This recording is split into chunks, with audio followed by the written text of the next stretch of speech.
Every successful business depends on a steady flow of goods and services to keep operations running. Whether it's a manufacturer purchasing raw materials, a retailer stocking inventory, or an office ordering supplies, businesses must have an effective process for acquiring what they need while controlling costs and preventing errors. This process is known as the procure to pay or P2P process. It begins when a need is identified and continues through vendor selection, purchase approvals, ordering, receiving goods or services, recording the liability, and ultimately paying the supplier. In this video, we'll walk through each step of the procure to pay process, explore the documents, departments, and internal controls along the way. Understanding this process is important because it helps organizations operate efficiently, manage cash flow, maintain strong supplier relationships, and safeguard company assets. Merchandising companies, like our textbook example, Max Out Sporting Goods, purchase goods for resale and therefore have additional expenses that are called cost of goods sold. When we subtract these cost of goods sold from the sales revenue, we arrive at gross profit and the gross profit percentage. This is a very important number because it tells us how sustainable this business is, because the gross profit needs to be large enough to pay for all other expenses and still leave enough profit for the owner to draw money out of the business. Keep in mind that there are businesses that provide both goods as well as services to their customers. For instance, a company like Costco primarily resells goods but also offers installation services. Or, for instance, Kaiser Permanente, a business I worked for, primarily provides medical and insurance services, but also buys and sells pharmaceuticals. The operating cycle of a merchandising company starts with the purchase of products. We'll talk about how the purchasing process works, including purchase requisitions and purchase orders. Next, the merchandise inventory is received and stored for sale. And we'll talk about controls that companies should have over this merchandise inventory and the inventory systems that companies use, the perpetual and periodic inventory systems. The merchandise inventory is sold for cash or on credit, and credit sales create accounts receivable. The business needs good processes and a good credit policy to manage these receivables. Customers will eventually pay, hopefully timely, and the company collects the cash, which in turn is used again to purchase merchandise. Every step along the way, the company should have safeguards in place that prevent fraud and loss of products. Remember, thieves are very creative and adept at finding loopholes and gaps in the process. In my accounting ethics class, we talk about one such example involving Rite Aid and one of their VPs who was tasked with selling inventory surplus, which she claimed to have sold for a low amount to a company which was really an accomplice in this case, when in fact the surplus inventory was sold to a third party for a higher price. Rite Aid's VP collected a kickback from the accomplice of nearly $15 million in this fraud case that lasted for nearly 10 years. Every step in the process should have an internal control, and no one person should be able to handle multiple steps in the process on their own. If the company is small and it's not possible to hire additional personnel, then there should be compensating controls, meaning somebody regularly double checks the work, such as random checks of purchase orders, invoices, review of bank statements, and payments. The first step in the operating cycle that we just reviewed is the purchasing step.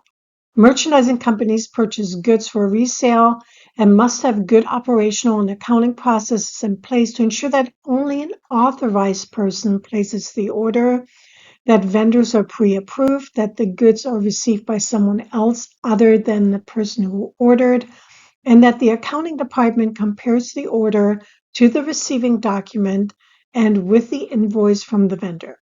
The entire process from ordering to paying the invoice is called the procure to pay or P2P process, And the matching of the order to the receiver to the invoice is the three-way match.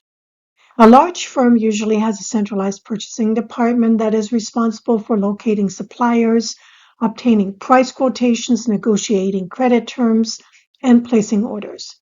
For instance, when I worked for Kaiser Permanente as the pharmacy controller, I saw firsthand how much effort goes into procuring medication, medical, and other supplies.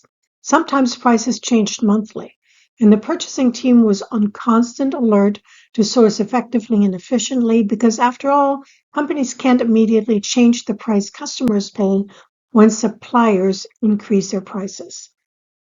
In small firms, purchasing activities are handled by a single individual, usually the owner or manager. Most merchandising companies buy on terms or open account arrangements. That means that they receive the goods and the invoice, but don't have to pay until later, often 30 days. Purchasing is one of the areas where fraud and theft can easily occur, and that is why auditors focus on this area, and companies should protect themselves from fraud and theft by having different employees assigned to different parts of the process, and there should always be a good review process. The procure to pay or P2P process starts with the need to order product. In large companies, the inventory management system might show that product inventory is low for an item and the product needs to be replenished. In small companies, the owner may review the warehouse inventory and decide that a product needs to be reordered.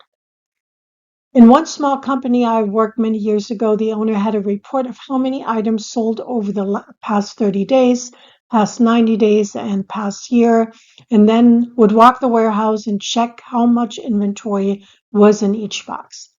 That's one way to manage your existing inventory. Another situation occurs when the company identifies that it wants to sell a new product that it has not sold before.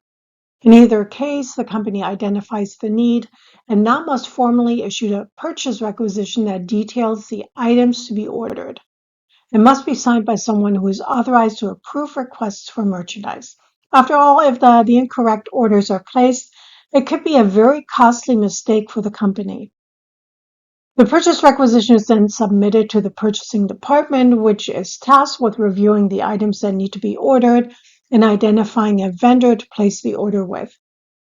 A large company might publish an RFP or a request for proposal, which means that they ask multiple vendors to submit their best offer to the company. In most cases, companies will just identify a few possible vendors and obtain a bid or place the order with an established vendor. If it is a new vendor, pricing needs to be agreed upon and payment terms are negotiated. In addition, the company might want to closely review the vendor's reputation to ensure that they are a good vendor that the company wants to be associated with. Once these steps are completed, a purchase order can be issued to the vendor but must be signed by an authorized employee. Purchase order protects both the buyer and the seller. The purchasing company does not want to have to pay for purchases that are not authorized, and the selling company does not want the risk of not collecting undelivered merchandise. The selling company should insist on a purchase order before delivering merchandise. As part of the next step in the P2P process, the company waits for the products to arrive. In some cases, that can be a long time. And if that is the case, a company needs to manage its inventory effectively to not run out of inventory. I once worked for a company in the automotive industry, and sometimes it took over 6 months to receive car replacement parts. That is why many companies established what is called reordering points. Let's say you sell the product on average 10 times a month, and it takes 3 months from placing the order to receiving the products. You likely want to place the order when you have 40 items of this product left.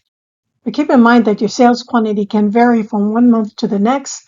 The customer demand could suddenly increase or decrease, and it could take longer to receive the order from the vendor. All these variations could influence how early you place the order before you actually need the products. Also, the price for a product can suddenly increase, And you need to be prepared to source from a different vendor, adjust your selling price, or come up with an alternative product. For instance, when I worked in the accounting team of Baja Fresh, there was a time when tomatoes and chicken prices increased significantly when these two items made up a significant part of the menu at Baja Fresh. Some companies even hedge this risk by participating in the futures market, kind of like an insurance policy against price fluctuations. But let's talk about the next step in this process. Once the company receives the product, a receiving report is prepared to show the quantity and condition of the goods received.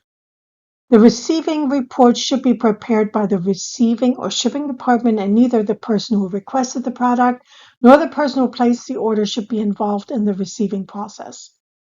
The purchasing department receives a copy of the receiving report and compares it to the purchase order. If there is a problem, the purchasing department will contact the vendor to resolve the problem. The accounting department receives the invoice from the vendor and compares the invoice to the purchase order and receiving report, checks the quantities, price, and math on the invoice, and records the purchase as soon as the invoice is verified. The payment is then scheduled close to the due date of the invoice. The procure-to-pay process is much more than simply purchasing goods and paying invoices. It is a critical business process that helps organizations control spending, ensure accurate record keeping, maintain strong supplier relationships, and reduce the risk of fraud and errors. As we move through the rest of this chapter, you'll see how the accounting entries for purchases, accounts payable, discounts, and cash payments fit within this larger process. Understanding the flow of transactions from procurement to payment will help you see how accounting supports effective business operations.